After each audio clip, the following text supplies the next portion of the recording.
naman kaya ang say ni Carla Estrada sa pagbabalik serye ng kanyang anak na si Daniel Padilla?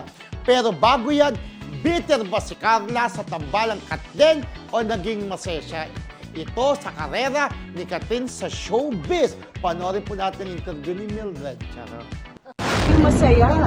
Lagi naman nating sinasabi yan, di ba? Pagka magkakasama tayo sa industriya, dapat naghihilaan tayo pataas. Congratulations, I'm very happy. I'm very proud of Katrina Alden. Na-congratulate mo na ba si Katrina? Yung personal? Hindi pa kami. Hindi pa. Ang natuwa mo ba kayo sa pagbabalik ni Daniel after a long time? Dito sa teleserye? Yes. Actually, hindi lang ako yung natuwa, no? Lalo na si Daniel. Kasi naging handa siya at matagal na natin pinaghahandaan ng isang aksyon na palabas. Diba? Kasi yan talaga actually yung halos hindi pa niya nagagawa. Nagawa na yung drama, comedy, and all. Ito kasi all-out action. Ito kasi all-out action. Happy siya with Nico Ian, Richard Gutierrez, Levi Naracion, and of course, Baron Geisler. Kasi talaga nakakahubot siya na marami siyang natututunan.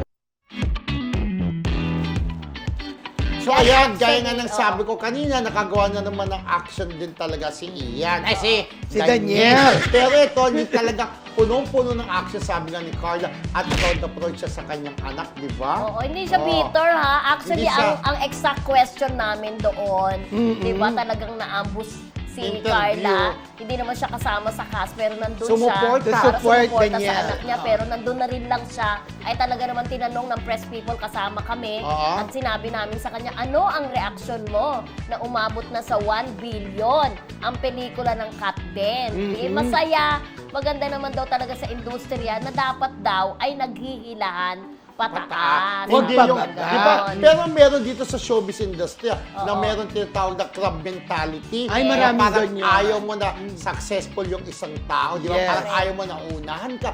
Pero eto, hindi nga po bitter si Carla, di ba? Natutuwa pa rin siya na nga kumita itong movie congratulate niya. talaga At ang siya. maganda, Oo. sinabi rin ni Carla na natutuwa rin si Daniel sa success ng Katlen. Di ba?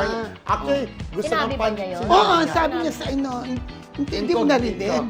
Ako sa aking galing yun. Oo, sinabi niya.